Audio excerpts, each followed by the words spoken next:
Hey guys, welcome back. Today I'm going to be answering a question that I received today, and I started to type out my response in the comments and it got a little lengthy, so I decided that I would make a quick video answering that question. I'll put the question up here so you can see it, but it was basically asking me about the A.C.E curriculum and why I don't use it. So I'm just going to jump right in real quick, after I give you a quick intro of myself. My name is Brooke. We are a homeschool family of 5. Right now, my 2 oldest are being homeschooled. I currently have a 14-year-old, a 9-year-old, and a 2-year-old. These are our cats, Blossom and Abyss. They don't normally both get on the bed behind me, but they're here today. So normally my stuff is homeschool related, and that's what this video is about. And then I do some other stuff like budgeting kind of stuff, and we are a 1-income homeschooling family, so budget gets tight, and I try to come up with inventive ways for us to stretch our budget, and I like to share that stuff with you. So some of my content is about that kind of thing, but mostly homeschool stuff. So that's what we're going to deal with today. I had the question about the A.C.E curriculum, so I'm just going to tell you why. I have said it in a couple videos that I don't use that curriculum, and I'm just going to explain to you why. I do like A.C.E. I like the curriculum. A.C.E stands for Accelerated Christian Education. It is from School of Tomorrow, I think is like the actual name of it. I'll put a link to their website. We use A.C.E, but for certain subjects, I don't want to use A.C.E. So the specific subjects that the question was about was science and math. I am familiar with A.C.E. I myself used the A.C.E as myself as a student when I was a kid. I went to a school that was basically an A.C.E school, and that's all we used was the A.C.E PACES. So 7th and 8th grade, I went to that school, and then went to public school for 9th grade, half of 10th grade, went back to the A.C.E school, finished 10th grade, and then did 11th and 12th grade. So I'm familiar with the high school A.C.E PACES. Specifically, I remember doing chemistry with the A.C.E, and it was not fun. I like science, I like math, so you would think chemistry would kind of click, but it did not click. So background on A.C.E, it is it is an older curriculum. It's not new. I think it started in the 70s. I could be wrong on that, but you could go on their website and look. They have like a thing about their history. It's been around a while. And one of the things that I don't care for with some of their books is that they don't have new revisions. Specifically science. I don't like that they don't have new revisions on that. I know that there are some fundamental basics about science that do not change. It doesn't matter how new the information is. Some things are kind of set in stone and they're not going to change. But science is changing. I mean, we're always finding out new things. There's just new material all the time with all different kinds of science, from human body to animals to environments. There's just things that, scientists are discovering. So there's new things all the time. So I don't really like that we would be, that my kids would be doing a curriculum in 2024 that hasn't been updated since 2003. And sometimes you find some of those PACES that the revisions are super old, in my opinion, as far as being up-to-date curriculum year to year. And like I say, I know that there are some things that never change, especially when you're dealing with a Christian perspective like we do.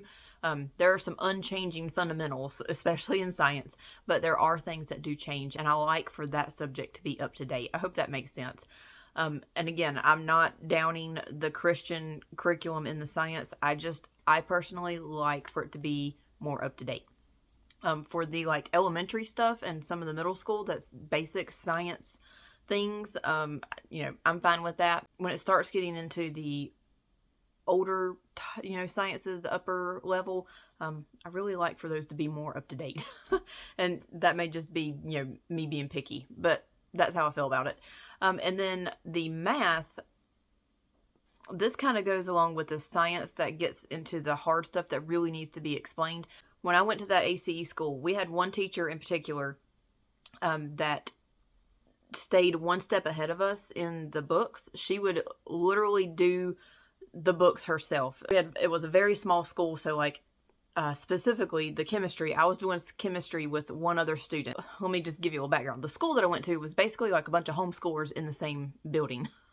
So there wasn't but like 20 of us in this school. We all used the A.C.E curriculum, and there would be some of us that would get grouped together that were in the same grade. Like me and this other girl were in the same grade, so we were both 10th grade and taking chemistry, or maybe 11th grade. I don't remember whatever grade it was, but we were doing chemistry at the same time.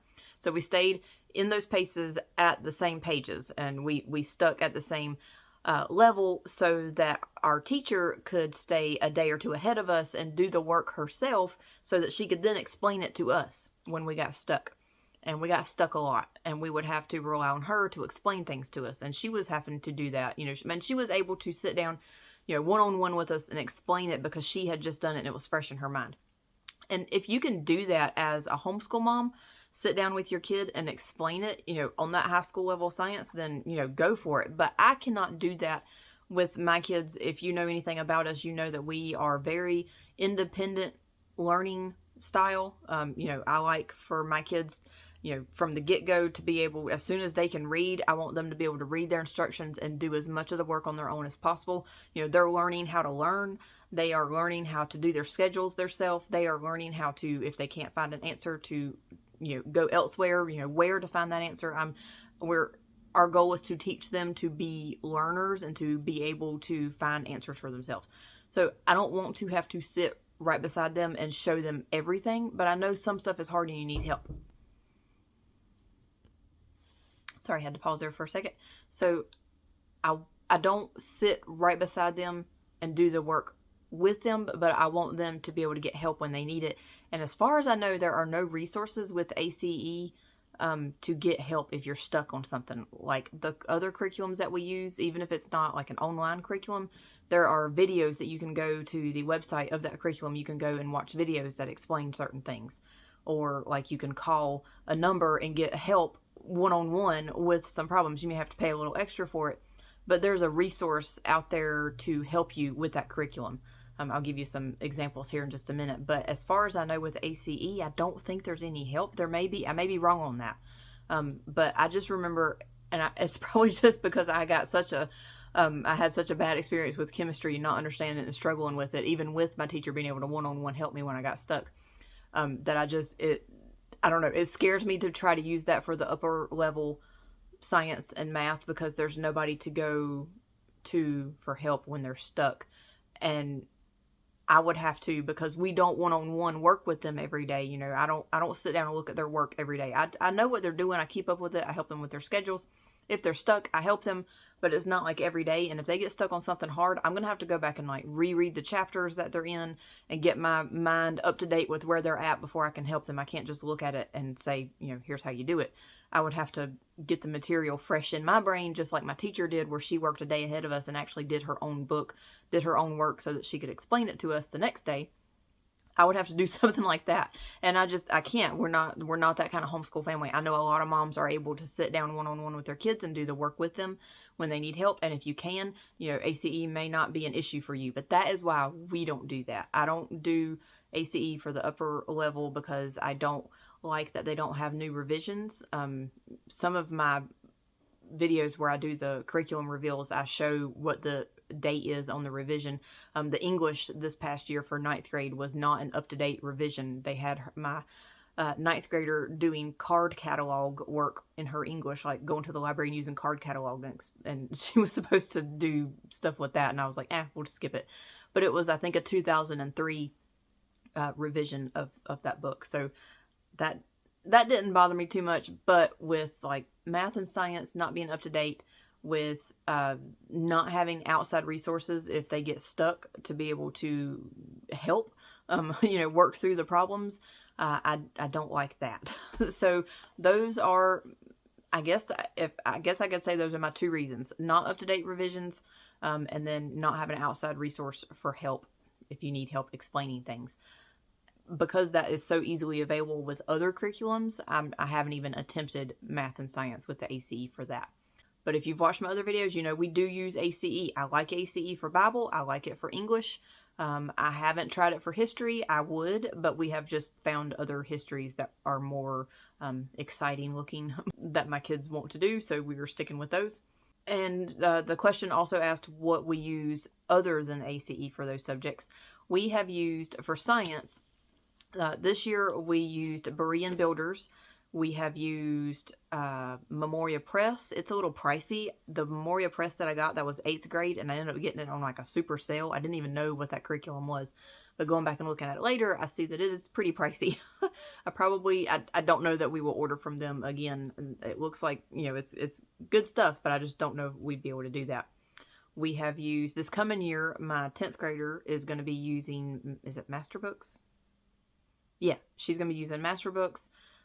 We have used, I could not remember what she did for 6th and 7th grade. I think we used Life Pack that first year for 6th grade, and then 7th grade, I think it might have been BJU, Bob Jones University, I think. I know we've used BJU for my 5th grader, because we've done hers 1st through 4th grade. She's going into 5th grade. We've done Life Pack, BJU, trying to think if there's any more. I think that's it. And she's going to be using Apologia this coming year. So Apologia and MasterBooks. MasterBooks I'm really liking. We have found several things with MasterBooks that I like. That's kind of turning into my go-to for some things. And then math, with talking about the older levels, because I really, my issue with ACE is with the older levels. We used Life of Fred for 6th and 7th, and then that didn't work. I don't know that I would recommend it. It didn't work for us. And then after that, we found teaching textbooks, and we have not changed since. I was considering changing this year off of teaching textbooks, but my 9th grader or rising 10th grader wants to stick with teaching textbooks, so we'll keep that and keep working with it. So that's what we use for math. I don't know, other than teaching textbooks, what I would use, because we are very much that independent learning style, and I like them having something that they can do on their own, and teaching textbooks definitely takes care of that for math. All right, I hope that answered your question. If you have any other questions, let me know in the comments, and I will answer them as quick as I can. All right.